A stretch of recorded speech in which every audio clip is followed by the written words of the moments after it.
Halo sahabat, saya Deng Fakih, founder Frame Indonesia Group, media belajar online seputar digital marketing.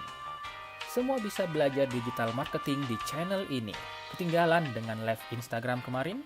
Tenang, tim Frame Academy sudah merangkumnya untuk sahabat semua, dimanapun Anda berada. Selamat menyaksikan, semoga bermanfaat.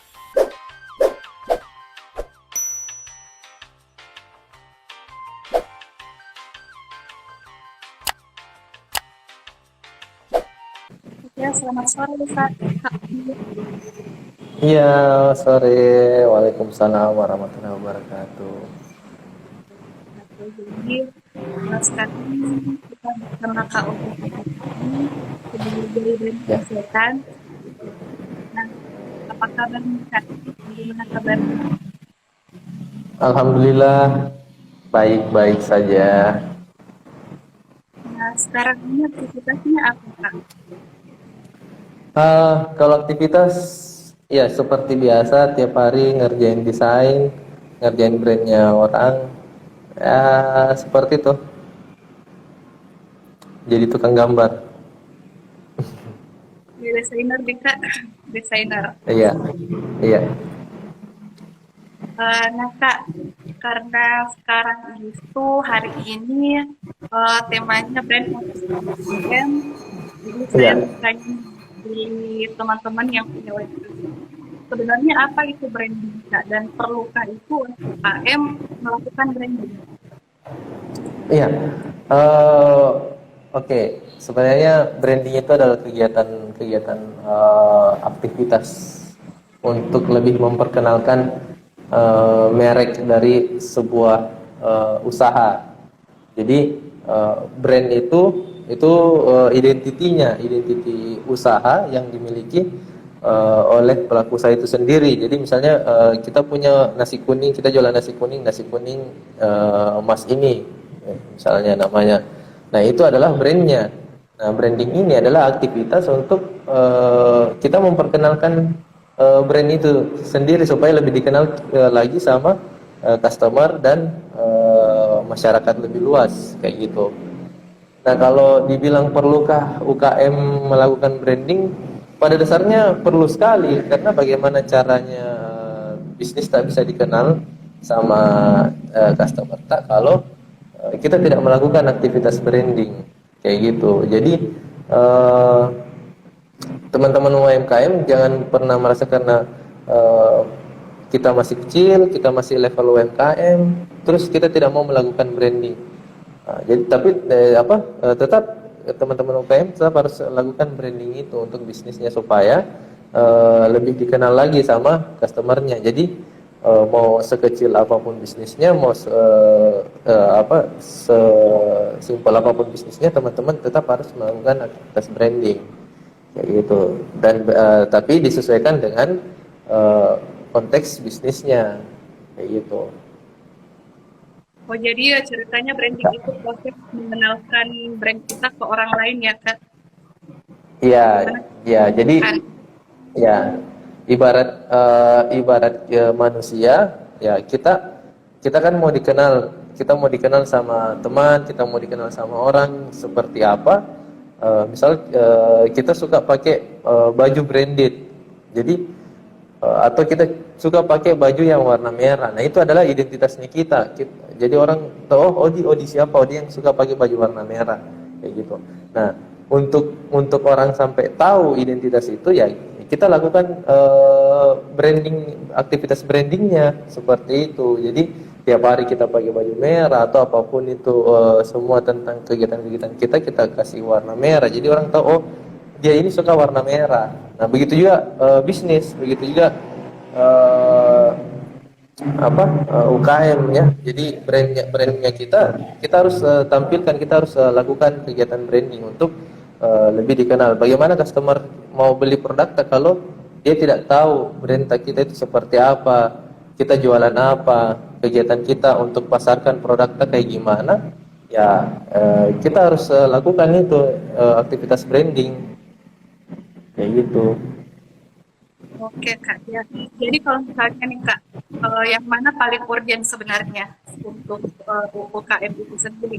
Apakah dia melakukan selling dulu atau branding dulu? Ya, ini ibarat pertanyaan yang mana duluan, telur atau ayam? Ini, Iya Kak. ya. Eh, Sebenarnya kembali ke kemampuan teman-teman pelaku usaha UKM.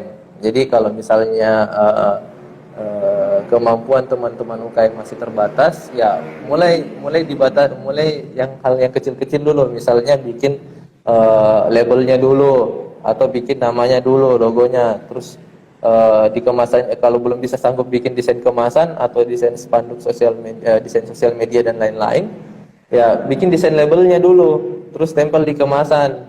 Nah, itu kan masih masih bilang terjangkau, masih terjangkau untuk teman-teman UMKM.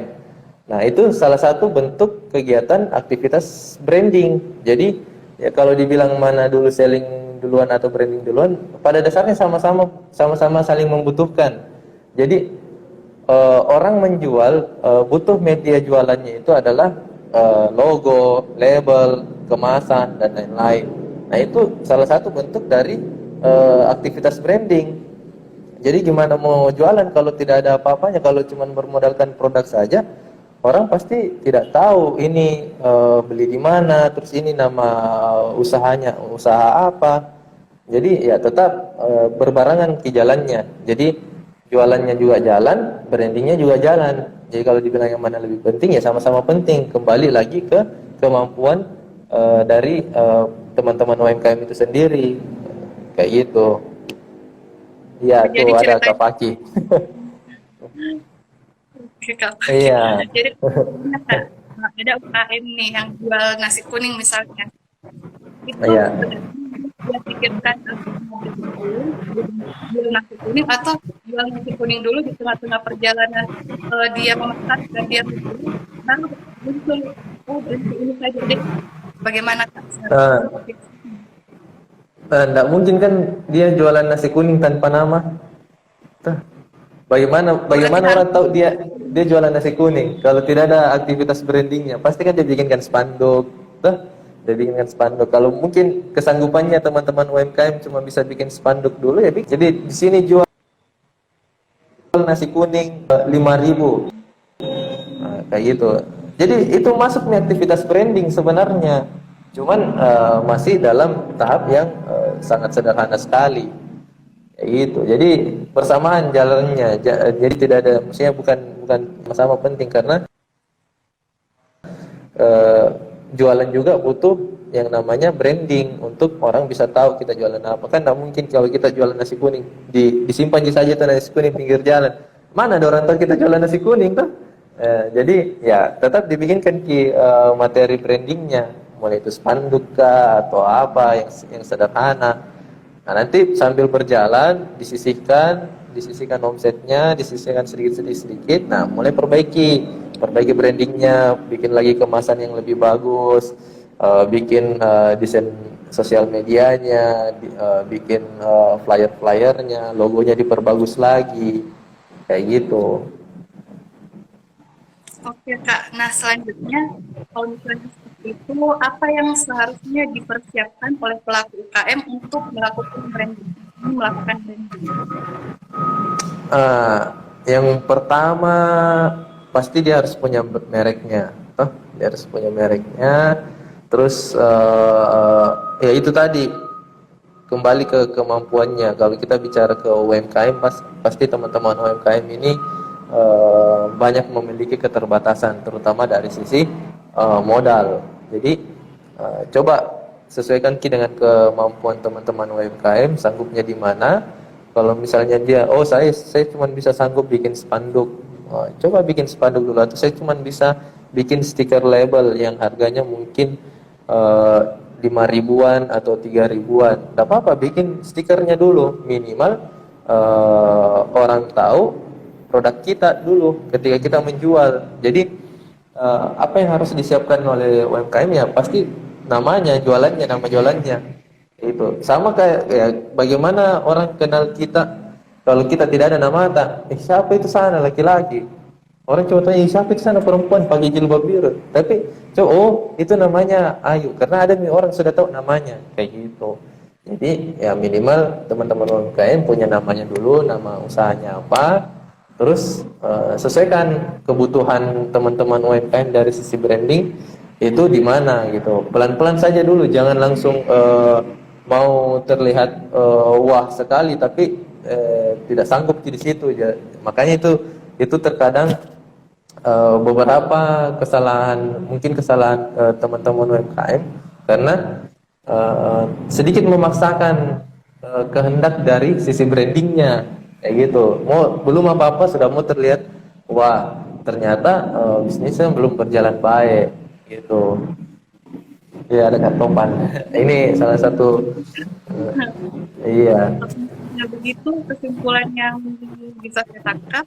Artinya kita ya cukup namanya saja dulu, kemudian branding Ya. cukup sesuai kemampuan kita sederhana, tapi Iya. kita melakukan claim, nah sudah tertentu itu brandingnya ditingkatkan. Yes. Nah, jadi teman-teman UMKM sebenarnya yang harus paling diperhatikan adalah dari sisi produknya. Nah, apakah produknya ini sudah kuat untuk dipasarkan gitu. Nah, ketika produknya sudah kuat, brandingnya ya mulai kita perbaiki pelan-pelan. Jadi sesuai dengan kemampuan, jangan terlalu dipaksakan. Nanti kalau sudah bisnisnya sudah mulai scale up, ya baru kita perbaiki semua. Kita perbaiki outletnya, ya ibarat kita membangun rumah, otomatis kita mulai pelan-pelan dulu, jangan langsung mau luar biasa, tapi nanti gagal di tengah jalan. Nah, itu sampai sekarang masih banyak teman-teman UMKM yang belum paham di ranah seperti itu. Mau duluan terlihat wah, ternyata produknya sendiri tidak kuat dan belum bisa di ini. Nah, kalau produknya sudah kuat kan enak nih, kalau kita mau ngerjain brandnya enak kayak gitu. Maksudnya produk yang sudah kuat itu bagaimana, Kak? Ya. Nah, misalnya kayak gini, dia jualan makanan, terus makanannya ini bisa dijual, terus ada pembelinya,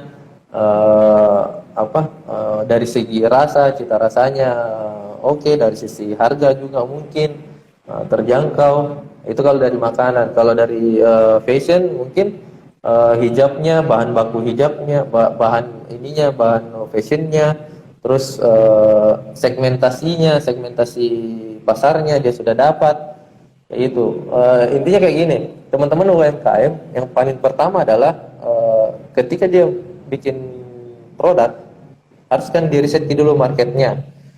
Teman-teman UMKM harus riset dulu sebelum bikin produk ini produknya sudah jadi kebutuhan masyarakat belum? Sudah dicari sama masyarakat belum? Nah, ketika produk itu sudah dicari sama masyarakat dan sudah dibutuhkan, produk itu bisa nih untuk dijual. Nah, misal kayak makanan, gorengan. Saya mau jualan gorengan. Kan sekarang kalau makanan gorengan itu lagi ngetren pangsit goreng, bakso goreng dan lain-lain. Di situ sudah ternyata itu jadi kebutuhan masyarakat sekarang, mau makan gorengan tapi tidak mau keluar pergi beli gorengan toh. Jadi mulai muncul pemain-pemain kuliner dengan jual gorengan dengan layanan online kayak gitu. Nah, itu nih nasi kuning ternyata kan banyak sekali sekarang nasi kuning bisa kita dapat di pinggir jalan dengan harga yang mirip-mirip, dengan rasa juga yang tidak jauh beda. Tapi di antara semua nasi kuning itu pasti ada yang mencolok atau ada yang dipilih. Nah, itu dari sisi produknya tuh kembali ke cita rasanya. Jadi produknya sudah kuat, nah diperbaiki sisi brandingnya kayak gitu. Jadi kalau UMKM itu mulai dari produknya dulu toh. Nah, ini produk, jadi modal jualannya itu adalah produk sama branding. Nah, produknya sudah ada, bagaimana cara produknya dikenalkan? Nah, cara produknya dikenalkan ini, misal bikin nama, terus bikin logo. Logonya jangan dulu yang bagaimana, jangan dulu yang keren-keren. Minimal ada logo yang bisa diingat sama customernya. Terus brandingannya apa? Brandingannya mungkin dari label dulu, kemampuannya kita cuma label, terus mungkin atau spanduk-spanduk kalau kita jualan di pinggir jalan. Terus kalau jualan hijab mungkin dari itunya stiker labelnya atau produk celana atau apa, atau kita reseller toh. Pokoknya teman-teman UMKM yang memang masih level baru mulai, cari produknya dulu, cari produknya, produk apa yang dibutuhkan sama masyarakat, terus coba dibikin. Jadi kalau yang dulu itu kita kenal adalah kita ciptakan dulu produknya, baru kita jual, cari pembelinya. Sekarang itu zaman sudah sedikit berubah. Jadi kebalik Ki, kita cari dulu kebutuhannya orang, apa yang orang butuhkan, baru kita coba jual. Kayak gitu. Jadi apa yang menjadi kebutuhan, apa yang lagi jadi tren di pasar, kita coba jual. Nah, kalau sudah ada produknya, sudah ada marketnya, coba kita bikin brandingnya. Nah, brandingnya ini itu tadi mulai dari logo, nama, terus kemasan dan lain-lain. Nah, kembali ke kemampuan dari teman-teman UMKM. Setelah teman-teman punya brand, punya nama, coba bikin logo. Logonya sederhana, sesuaikan dengan kemampuan teman-teman.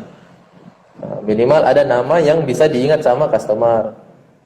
Terus kemampuannya cuma bisa bikin label, belum bisa bikin kemasan. Ya bikin label dulu. Banyak sekali teman-teman UMKM yang sempat saya ketemu juga mulainya seperti itu. Jadi mulai dari bikin stiker-stiker label, jadi ditempel-tempel di gelas, ditempel-tempel di dos, ditempel-tempel di kertas bungkus nasi, di plastik, segala macam.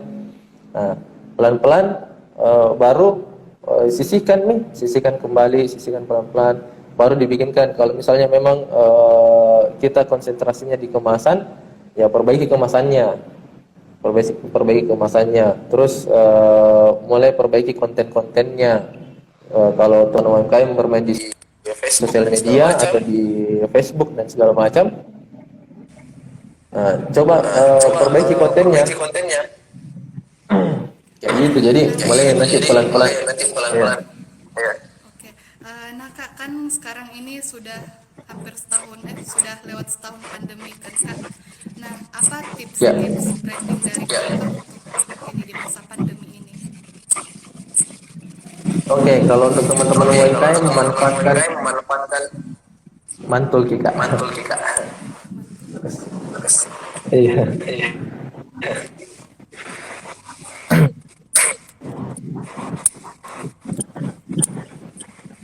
Halo.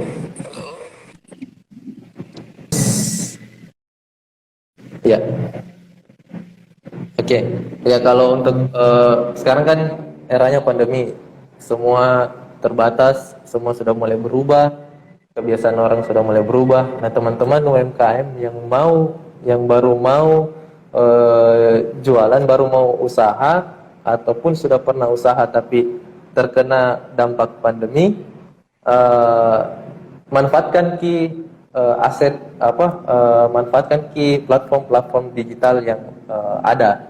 Jadi yang mungkin dulu teman-teman UMKM jualan di toko, di outlet, karena pandemi jadi orang terbatas, orang enggan untuk datang di sana, makan di tempat atau datang ke toko. Coba manfaatkan platform digital. Sekarang ada Facebook, ada Instagram, ada TikTok, ada marketplace, ada website. Nah, teman-teman UMKM tuh belajar ke digital, belajar main ke digital, lihat pasarnya ada di mana, karena banyak sekali sekarang brand-brand yang, kalau kuliner sekarang trennya karena semuanya serba online dan digital. Kuliner sekarang istilahnya adalah bangun dapur, atau di Jawa itu namanya ghost kitchen. Jadi orang itu tidak bangun outlet lagi untuk jualan, tidak bangun rumah makan lagi untuk jualan, tapi orang cukup bangun dapur, terus manfaatkan fasilitas ojol yang sudah disiapkan. Kan ada beberapa, kalau di Makassar ada 3 platform ojol yang ready untuk jasa antar makanan. Nah, banyak sekali. Jadi di Makassar itu ada satu brand gorengan yang ownernya itu salah satu juga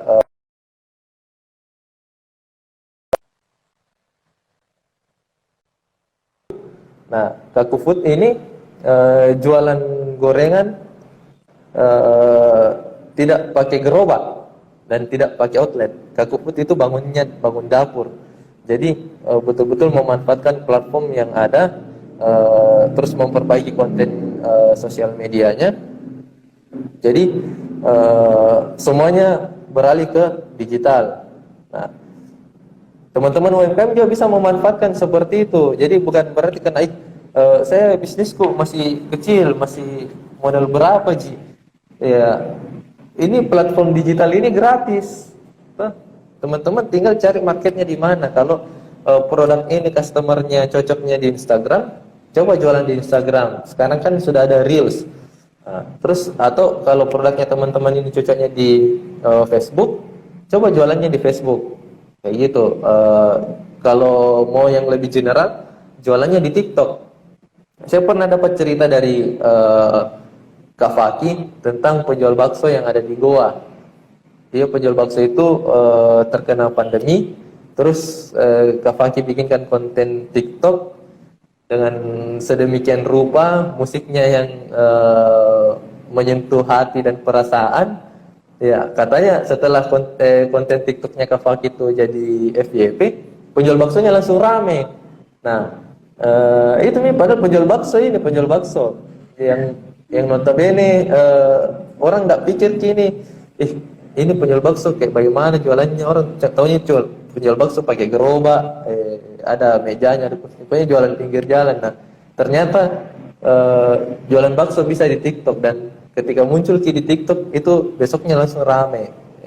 Teman-teman juga mungkin pernah dengar kasusnya itu, bukan kasus sih, pernah dengar yang viral di Bandung itu Odading Mang Oleh itu kan Iya, jualan pinggir jalan itu masuk di TikTok viral sampai orang antri seharian, datang pagi baru maghrib baru bisa dilayani kayak begitu, sampai di reviewnya sampai masuk TV apa segala macam. Nah ini yang dulu kebiasaan sudah berubah, pola hidup sudah berubah. Yang dulunya orang keluar rumah untuk mencari sesuatu, untuk membeli sesuatu, sekarang orang tinggal buka layar HP-nya, dia search di mana, di Instagram kah, di TikTok kah, di Facebook kah, muncul nih apa yang dia butuhkan. Nah teman-teman, walaupun teman-teman UMKM, karena kan selalu kendalanya teman-teman UMKM ini yang paling pertama adalah permodalan. Terus yang kedua, tidak tahu caranya jual di mana. Ini di mana kita mau jual ini sekarang? Tidak ada modal tak sewa tempat, tidak ada modal tak bikin gerobak, tidak ada modal tak beli ini dan lain-lain. Nah sekarang modal yang paling penting dari teman-teman UMKM adalah mau dulu, terus lakukan, kayak gitu. Jadi bisa bikin gorengan ya, bangun dapurnya dulu dari rumah, manfaatkan daftar di aplikasi ojol, terus coba promosikan ke circle terdekatnya dulu, teman-temannya, ke keluarganya, suruh update di sosial medianya, update di story kah, di Facebook kah, atau bikinkan ke TikTok. Nah, sekarang itu sosial media cepat sekali, apalagi TikTok cepat sekali naik. Dan di TikTok itu semua jenis usia, semua usia ada di TikTok. Jadi mau muda sampai nenek-nenek main TikTok semua, mulai dari anak-anak. Karena dulu itu kan TikTok dikenal yang zaman-zamannya bau Alpenliebe tuh, yang joget-joget tidak jelas. Nah sekarang akhirnya TikTok mulai berubah, memperbaiki brandnya, memperbaiki platformnya. Nah sekarang bahkan TikTok for Business sudah ada, dan Kak Faki itu adalah salah satu praktisinya di situ, di TikTok. Nah itu teman-teman bisa manfaatkan platform digital yang ada, teman-teman UMKM, dan itu semuanya gratis, tidak ada perlu dibayar. Kalau kecuali memang teman-teman punya dana untuk beriklan, ya kita pakai beriklan. Tapi kalau untuk sekarang, untuk awal-awal, semuanya gratis, semuanya tidak ada jadi bayar. Kalau kita bikin posting di sosial media, posting di Facebook, posting di Instagram, posting di WA group, ya, teman-teman UMKM bisa lakukan itu. di dekat rumah, di rumah orang tua saya saja itu penjual sayur punya database customernya. Jadi dia itu sebelum menjual dia WA itu semua ibu-ibu, tuh, dia WA itu semua ibu-ibu. Besok saya mau bawa ini, bawa ini, bawa ini. Iya, penjual sayur ini yang kalau dibilang pagandeng-gandeng sih, yang tiap pagi pergi ambil pasar di, iya, jadi dia WA kita semua, dia punya database, dia WA kita semua ibu-ibu di kompleks, dia WA, saya mau bawa ini, besok saya bawa ini. Nah kalau desain kontennya ya, oke, desain kontennya,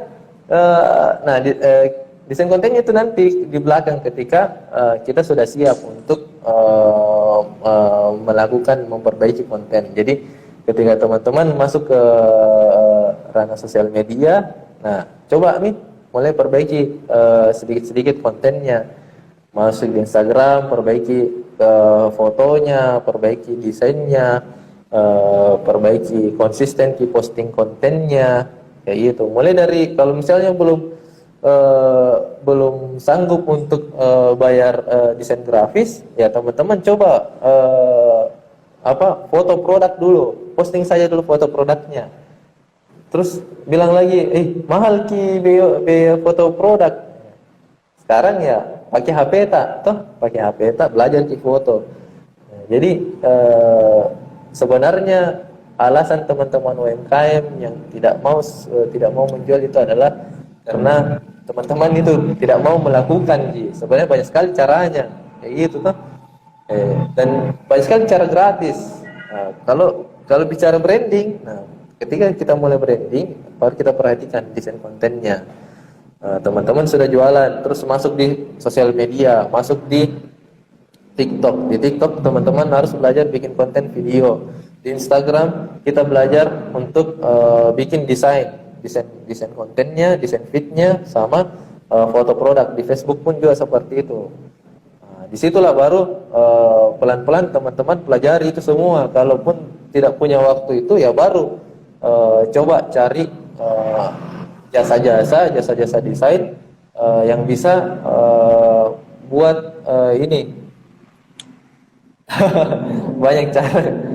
Bagaimana ini dari Kak Herianti? Banyak cara Kak, tapi tidak ditahu cara yang mana itu. Itu karena saking banyaknya kan, jadi tidak ditahu ki caranya. Tidak mau ki kerja ki. Jadi ya, jadi dari ya itu untuk bicara konten, kita bicara aktivitas branding. Jadi branding itu bukan hanya sekadar dari sisi desain. Branding itu dari aktivitasnya, kegiatan apa yang kita lakukan untuk mengenalkan produk atau brandnya kita ke target customer.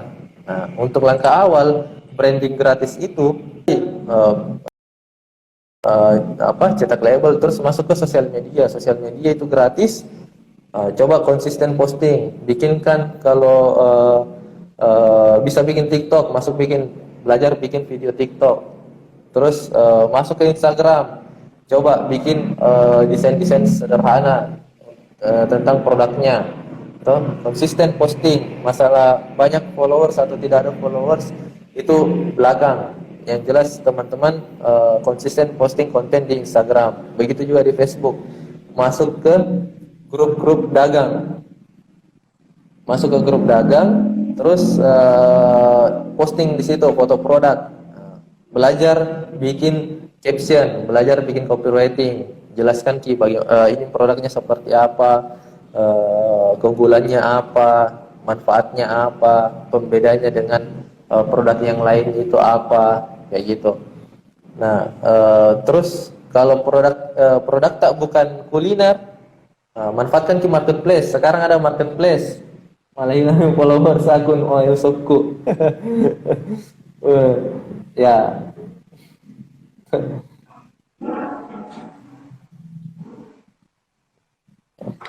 Iya Kak, kan biasanya tuh UMKM awal branding di Instagram itu kan kontennya sederhana gitu kan. Bagaimana apa tetap diposting seitunya aja atau bagaimana? Disempurnakan dulu. Nah itu tadi, maksudnya jangan mikir dulu untuk sampai sempurna sekali. Minimal kita konsisten jualan. Jadi Instagram ini adalah sebagai etalase digital. Yang dulunya orang punya outlet, punya punya toko. Nah sekarang orang, sorry. Nah sekarang ini orang jualannya di online. Nah, jadi Instagram ini sebagai etalase digital. Facebook ini tempatnya kita promosikan. Jadi kalau ada klien bilang, apa produk tak yang ini, apa ada produk tak ini, oh iya, kunjungi Instagramku, lihat mungkin di situ banyak produk-produkku. Nah di Facebook ini adalah kita posting jualannya, karena di Facebook itu banyak grup-grup dagang yang bisa kita masuki, atau bisa kita live di situ. Terus bikin kontennya untuk lebih menarik minat dengan cerita, dengan konsep video atau musik. Nah, coba masuk ke di TikTok kayak gitu. Bikinkan konten yang bisa kita lihat banyak sekali contoh di TikTok, video-video TikTok itu yang kontennya luar biasa. Kak, ini Terus Kak Herian, apalagi? jadi tidak apa-apa, rajin posting saja biar tidak ada insight-nya. Gimana Kak? Iya, jadi nah itu toh ya, kita coba itu tadi saya bilang. Jadi untuk starting awal Instagram itu adalah sebagai etalase digital. Coba kita posting dulu untuk minimal orang, oh ada ini Instagram tak, ada akun jualan tak di Instagram.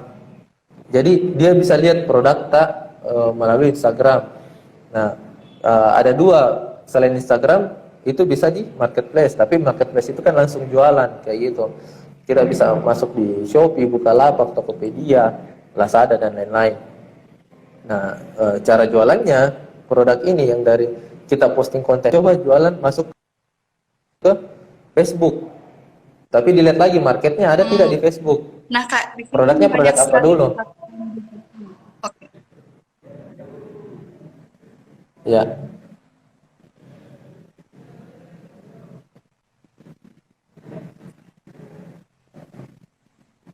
Halo?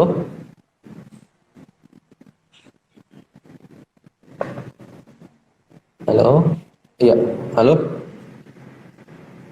Oke Kak, iya. Iya, oke. Ya Iya. kan di sini Kak banyak sekali platform digital sekarang. Itu efektifnya Iya. kita fokus ke satu platform saja atau kita jajaki semua platform. Semuanya. Pakai semuanya. Pakai apa yang ada selagi itu gratis. Ini ada gaculang, harus di open atau di privasi IG kalau jalan online. Di open, bagaimana caranya customer tak mau masuk ke jualan tak, kalau takut tak di privasi. Sama sih kalau kita ada tamu tak datang di rumah, ketok-ketok mie dikunci pintu, itu tamu tak, mana ada tamu tak bisa mau masuk karena pintu rumah tak dikunci. Nah begitu juga jualan online. Kalau kita punya akun jualan, yang dikunci akun tak, karena bagaimana customer tak bisa tahu produk tak kalau dikunci ki.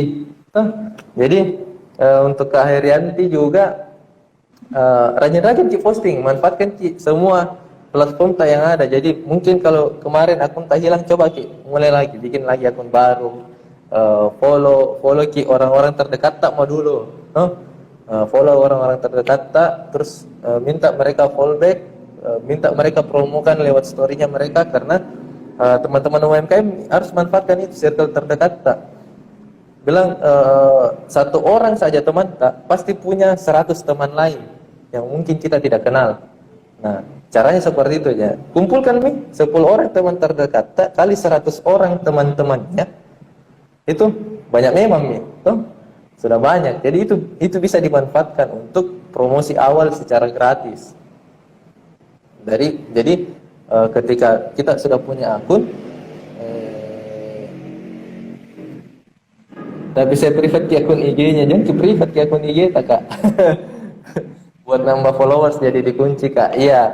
Nah sekarang ini kebanyakan juga teman-teman itu sedikit salah paham tentang followers di Instagram.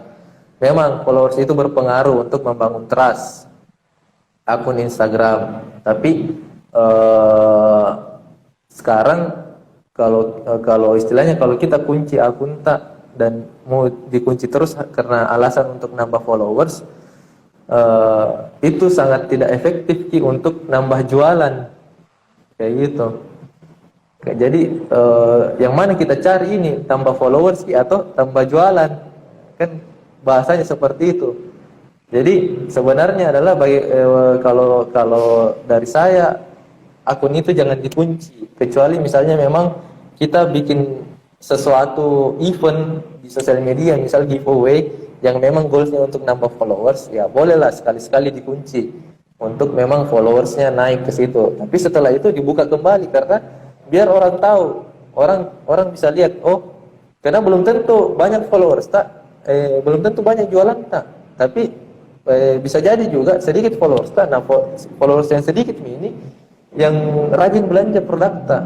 Jadi jangan dikunci,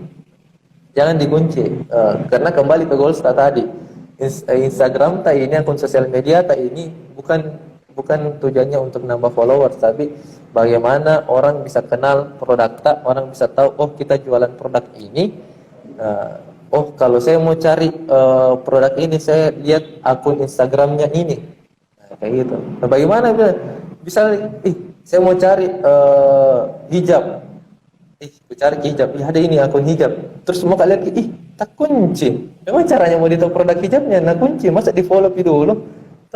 Karena tidak semua orang follow kita itu, tidak semua pembeli kita itu mau follow Ki. Bisa saja dia sudah lihat produk tak, nah beli Ki dulu.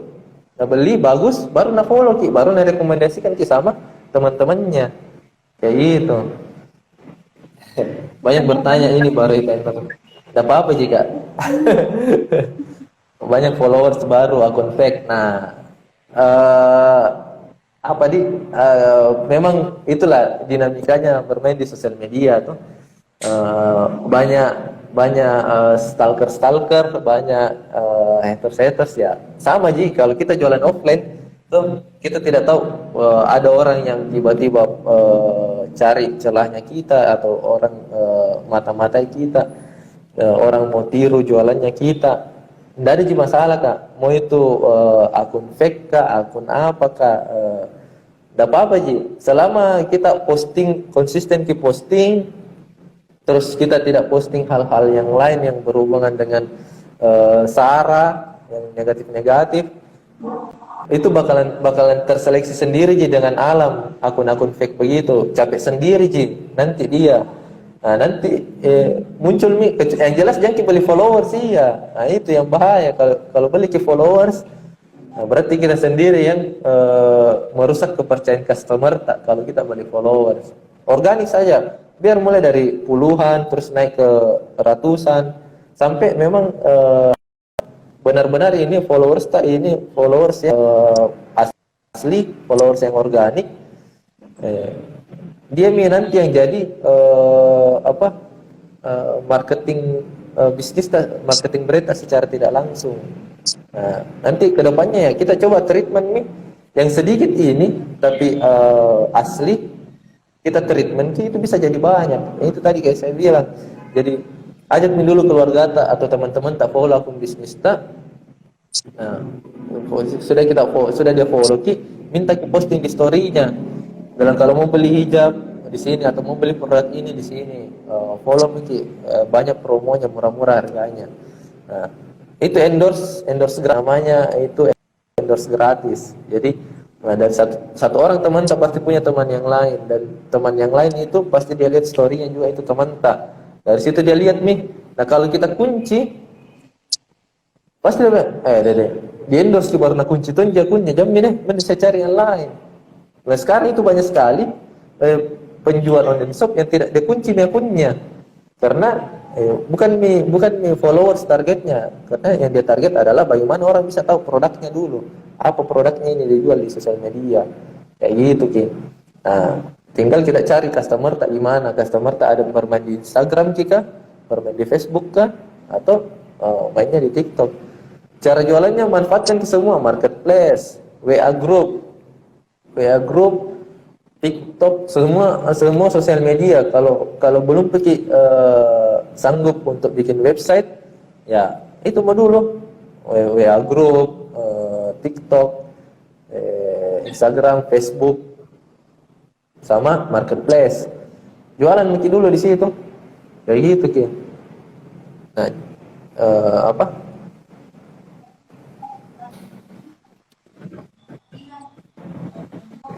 Misalnya pakaian katanya produksi kayak gitu bukan produksi dia. Iya, jadi kalau kan Banyak ring kontennya. kan sepertinya banyak di ide kontennya, tapi kalau jualannya jualan pakaian terus bukan juga produk sendiri, bagaimana bentuk kontennya itu, Kak? Oke, ini dulu. Siapa lagi? Kak Herianti. Produk tak ini berarti produk, kalau misalnya produk pakaian terus bukan, jadi Kak Herianti mungkin ini reseller. Nah, reseller bisa kita ambil konten yang sudah ada, yang dari distributornya. Biasanya kan ada begitu. Biasanya distributor bikin konten sendiri untuk dijual.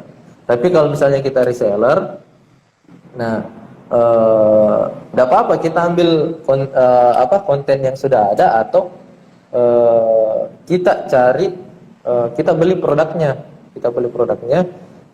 terus misalnya kita ini reseller, tapi reseller yang tidak beli produk, artinya apa sih? PO ya, dropshipper. Nah, untuk membedakan kita punya konten sendiri, jadi kita ambil dulu konten yang sudah ada. Konten yang sudah ada, yang di marketplace, coba kita ambil. Nah, caranya kita jualan dulu di Facebook. Kita jualan di Facebook, atau kita jual kembali di marketplace itu. Dia mesti dulu posting di Instagram, kita jualannya dulu di Facebook. Nah, kita jualannya di Facebook, posting dulu di Facebook. Ada yang beli, ada yang beli. Nah, ada yang beli, itu barangnya. Arahkan, kirim dulu ke alamat tak, jadi kirim dulu ke alamat tak, terus kita foto terus kita kemas ulang dengan yang lebih baik, baru kita kirimkan ke pembeli, alamat pembeli tak. Karena di Facebook itu begini, jadi di Facebook itu tidak semua orang pembeli yang ada di Facebook mau belanja di marketplace kayak di Shopee, Bukalapak, Tokopedia. Tidak semua, karena ada memang dia hobinya belanja di Facebook, dia taunya di Facebook, apalagi itu ibu-ibu kompleks kah, ibu-ibu arisan kah, yang malas sekali nih, nggak mungkin tidak paham check out di Shopee, Tokopedia, tapi dia kalau belanja di Facebook, dan dia itu tidak melihat di berapa ongkos kirimnya, minimal produknya datang asli produknya. Nah, itu kita pakai dulu. Bukan artinya kita pakai gitu, tapi datang produknya di tempat tak, kita foto nah kita kemas lagi dengan kemasan baru yang beda. Nah itu nanti pelan-pelan jadi kontennya kita. Kayak gitu, Ji. Jadi nanti kedepannya kita punya konten sendiri, karena saya pernah juga seperti itu. Dulu saya sempat jualan baju tidur. Jadi baju tidur perempuan malah. Kayak gitu. Jadi saya ambil produk dari marketplace, terus jualan dulu, ambil dulu konten yang ada di marketplace, tapi barang itu pas ada orang beli, barangnya saya kirim dulu ke rumah, terus saya foto, saya ganti kemasannya, saya kemas lebih rapi, dan itu harganya saya kasih naik sekitar 50%, tapi saya jualannya di Facebook sama di grup PA, saya tidak jualannya di marketplace, kayak gitu kan. Nah itu bisa jadi modalnya kita untuk jualan. Kalau misalnya memang kita jadi reseller sampai betul-betul kita punya modal, walaupun kita jadi reseller, tapi kita beli putus dulu, kita beli dulu semua, kita stok dulu produknya di tempat tak, baru kita foto bagus, kita bikinkan kemasan yang bagus. Adalah beberapa di Instagram itu dia jualan juga. Dia jualannya di Instagram, dia reseller, tapi dia naikkan harganya bahkan sampai 100%. Dia naikkan harganya, tapi dia berikan pelayanan yang luar biasa. Kemasannya dia ganti, terus dia kasih gift kayak merchandise kecil-kecil di kemasannya.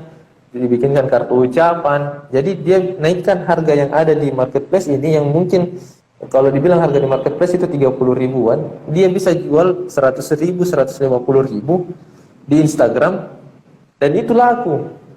Dan itu laku. Nah, itu laku. Yang membedakan adalah yang bikin mahal Ki karena dia bikinkan kemasan yang bagus, dia bikinkan kartu ucapan untuk customernya. Jadi customernya ketika dia dapat itu produknya, dia bilang ih bagus sekali ini produknya karena bagus kemasannya, bagus ki packagingnya, bagus ki ucapannya dibandingkan kalau dia beli di marketplace kayak Shopee dan lain-lain. Ya kan tahu Mila kalau marketplace datang itu ya pasti kantong plastik hitam, toh, tak bungkus kantong plastik, so ya dibuka plastiknya, dilihat itu barangnya begitu Ji. Toh. Nah ini bedanya, dia jual di Instagram dia kasih 100% harganya.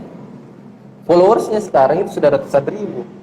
Dia jualan baju perempuan sama baju anak-anak. Padahal ini barangnya ada semua di marketplace yang harga 30 ribuan, tapi dia masih bisa jualan di angka 100 ribu sampai 150 ribu. Kayak gitu. Kalau modelnya kita jadi reseller. Kayak gitu. Nah, kalau kayak tadi caranya berlangganan Instagram Ads. Nah, kalau Instagram Ads itu kita sesuaikan Ki dengan budgetnya. Kayak gitu. Kayak kalau Instagram Ads itu sama Ki dengan FB Ads. Jadi pada dasarnya iklan di sosial media, Instagram dan Facebook itu semakin besar biaya yang kita kasih keluarkan, semakin besar potensi produk kita dikenal, makin besar potensi transaksinya. Ya, tapi yang jelas itu tadi kita harus paham, paham targetnya, target marketnya, siapa, mulai dari usia, jenis kelamin, kebiasaannya dia tinggal di mana, demografinya, area yang kita sasar di mana. Nah kalau bicara berlangganannya, ya kembali ke kita berapa budget yang kita siapkan dalam 1 bulan, karena beda-beda kembali ke kebutuhannya. Di Instagram itu mulai dari kalau tidak salah 20.000, Facebook juga itu mulai dari 20.000 per hari per iklan. Nah, kali ini di Facebook itu kalau di dashboardnya kita bisa lihat 20.000 itu jangkauannya berapa akun, terus areanya di mana saja, sama potensinya bagaimana. Terus placementnya kita tempatkan di mana iklannya. Ya gitu. Semakin besar biaya yang kita keluarkan, semakin besar potensi orang kenal brand, orang bisa beli produk kan, dan semakin tertarget Ki. Kayak gitu Ki. Nah kalau itu nih, kalau berlangganan kembali lagi ke kita berapa biaya yang kita siapkan untuk berlangganan, kayak gitu. Oke, nah kayaknya sudah terjawab semua pertanyaan-pertanyaan Kak, dan karena waktu kita terbatas, mungkin nanti di live selanjutnya ya Kak. Jadi terima kasih Kak Odi atas ilmunya hari ini. Iya, terima kasih sama-sama. Iya, salam juga sama Kak Faki. Iya Kak, ya. Disampaikan. Kak Haryanti bisa follow Instagram saya, kalau banyak mau ditanya bisa via DM untuk lanjutannya. Ya Kak, baik, sampai jumpa ya. Kak. Assalamualaikum. Iya, waalaikumsalam.